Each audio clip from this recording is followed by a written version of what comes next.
السميع العليم من الشيطان الرجيم بسم الله الرحمن الرحيم إنما يستجيب الذين يسمعون والموتى يبعثهم الله ثم إليه يرجعون. Yang ngebaca melihat aja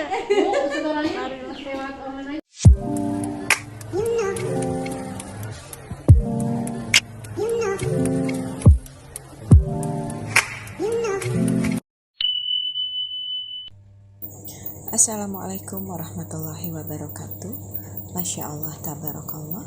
Alhamdulillah aku masih bisa share kegiatan lagi hari ini ya Mam. Kegiatanku hari ini diawali dari masak-memasak. Masih dengan masak simpel menu desa, Mam. Di sini aku tumis irisan bawang merah, bawang putih, dan aku berikan aromaterapinya, daun salam serai dan juga lengkuas yang sudah aku geprek. Lanjut aku tambahkan irisan cabai hijau besar terlebih dahulu. Tumis hingga setengah matang, lalu aku baru masukin udang rebon. Kali ini aku mau tumis udang rebon, Mam. Jadi tadi pagi tuh aku sempat ke pasar dan aku beli udang rebon 1/4 dengan harga 25.000. Kira-kira mahal apa murah, Mam? Aku menumis udang rebon ini hanya menggunakan sedikit minyak aja ya Mam, hanya untuk menumis si bawangnya itu tadi. Karena menurut aku ya, udang rebon itu semakin kita banyakin minyaknya, dia akan sangat menyerap minyaknya. Sehingga masakan yang kita olah itu over banget minyaknya, Mam. Jadi setiap kali ada kejadian itu selalu aku ambil hikmahnya ya Mam. Ingat gak sih Mam, ketika kita itu kesulitan banget mendapatkan minyak goreng. Dan dari situ aku belajar. Nah di saat itu memang aku sudah sangat-sangat diet lemak karena memang riwayat penyakitku Mam. Dan dengan kesulitannya mendapatkan minyak goreng, dan aku juga berusaha beralih ya untuk menghidangkan masakan buat keluargaku juga rendah lemak. Jadi setiap kali musibah, satu sisi dianggap musibah, tapi satu sisi itu dianggap hikmah ya, keberuntungan Mam. Dari situ banyak ibu-ibu yang belajar gimana cara masaknya biar irit minyak. Bener gak nih Mam? Dengan menggunakan sedikit minyak, jadi udang rebon itu lebih kepada disangrai ya Mam. Disangrai hingga kering. Nah teksturnya dia akan semakin ringan ketika dia sudah benar-benar matang. Nah di sini di tungku sebelah aku sambil goreng ikan piki biasa ya Mam. Tadi juga sudah aku bikinkan sayur bening. Nah ketika aku sudah memisahkan udang rebon tadi buat aku, lantas aku baru tambahkan irisan cabai merah dan cabai rawitnya Mam. Oke, inilah dia masakan desa yang enak sekali disantap menggunakan nasi hangat. Setuju gak nih Mam? Alhamdulillah ini makan siangnya sudah selesai. Tadi ketika masak itu aku sambil nyuci ya Mam. Nah ini adalah cucianku yang ketiga kalinya. Karena setiap kali aku nyuci itu aku dahulukan dulu pakaian yang putih-putih Mam, aku pisahkan. Lantas untuk pakaian atasan dan bawahan juga aku pisahkan. Setelah nyuci, aku sempatkan dulu untuk beristirahat sejenak ya Mam, karena masih ada agenda lanjutan. Siang ini aku ada agenda pengajian Mam. Pengajian yang diadakan seminggu sekali, yang sebelumnya itu aku sudah hampir vakum sebenarnya Mam. Vakumnya aku di pengajian ini karena faktor kesehatan, juga gak ada yang nganterin aku Mam. Tiara itu kalau pagi kan dia kuliah, terus Asabir sekolah, belum lagi abinya yang masih harus kerja. Oke, setelah Tiara jauh tinggalnya dengan kami, akhirnya hikmahnya itu adalah mau gak mau aku minta izin untuk bisa berkendara sendiri lagi seperti dulu Mam. Bismillah, ini adalah perdana aku mengendarai kendaraan sendiri lagi. Semoga di perjalanan lancar, tidak ada sesuatu hal yang berarti ya Mam. Aku berangkat dari rumah itu jam 11 siang dan aku tiba kembali ke rumah itu di jam 1 siang.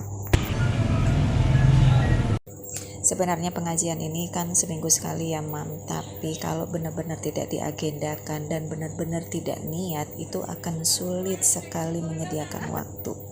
Dengan segala berbagai alasan, yang alasannya itu bukan sesuatu yang uzur, kadang-kadang alasannya itu lebih kepada urusan duniawi. Oke, di sini teman-temanku satu persatu datang Mam, dan mereka itu yakin gak yakin ngelihat aku bener gak ya gitu, apalagi aku berkendara sendiri. Aku Aku senang banget Mam bisa hadir kembali di majelis ilmu ini, berkumpul dengan teman-teman yang sama-sama berjuang mencari ilmu. Oke, lanjut. Agenda pertama itu dimulai dengan tilawah Mam. Jadi aku mulai tilawah bergantian, bergilir dengan teman-teman yang lain, dan di sini saling mengoreksi. Qadirun ala ayyunanzila ayatan walakinna. Di sini aku salah membawa tafsir Mam. Aku membawa tafsir yang hurufnya itu kecil-kecil, halus-halus banget, karena mata aku tuh tidak setajam dulu dan membuat aku kesulitan melihat tanda bacanya. Nah, setelah tilawah bareng itu biasanya agendanya itu adalah setoran hafalan Mam. Nah, setelah setoran hafalan kita murojaah bareng hafalan yang terdahulu, lalu baru dilanjutkan dengan mendengarkan tausiah dari ustazah. Setelah tausiah itu selesai, baru ada agenda tanya jawab dan juga curhat. Fi zulumat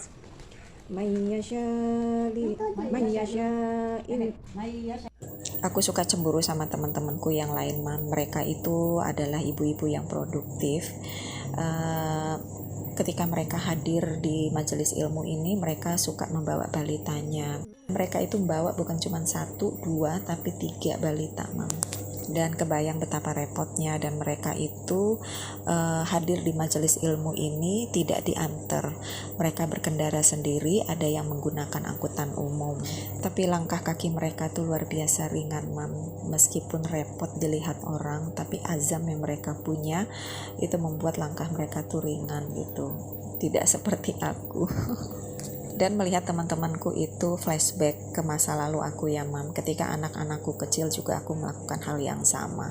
Dari sejak Teh Caca TK dan Teh Ara itu saat itu masih usia 3 tahun tuh sudah aku giring-giring ke majelis ilmu Mam. Kadang aku gak bisa diantar sama abinya, aku berangkat naik angkutan umum juga. Nah, semakin semangat lagi aku ketika hadirnya Asabir. Jadi aku tuh boyong 3 balita. Teh Caca, Teh Ara, dan Asabir tuh masih aku gendong dalam usia itu masih bayi banget Mam.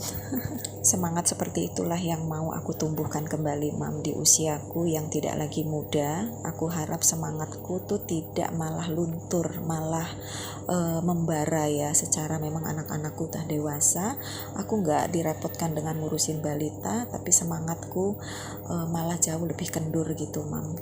Seperti aku mendengar salah satu ceramah di YouTube ya Mam. Menurut ustazah tersebut mengatakan masuk surga itu susah, makanya harus belajar, harus tahu ilmunya. Jangankan masuk surga, anak-anak kita yang mau masuk universitas negeri aja itu susah, butuh persaingan. Bahkan kita orang tua sanggup membayar bimbel mahal agar anak kita mampu lolos. Benar juga ya itu Mam. Untuk urusan dunia ya Mam. Semoga saja aku dan kita semua teman-teman sanggup juga berlelah-lelah untuk menjemput ilmu akhirat. Mohon maaf ya Mam, di sini aku tidak menggurui siapapun. Di sini aku benar-benar sedang memotivasi diriku sendiri. Aku akui setiap kondisi orang itu beda-beda. Tidak semua orang sanggup berada di suatu tempat untuk menuntut ilmu. Tapi nggak usah khawatir Mam, sosial media kita sekarang sudah ramah sekali dengan ilmu-ilmu. Semangat belajar buat teman-teman onlineku. Aku akhiri videonya. Wassalamualaikum warahmatullahi wabarakatuh. Bye.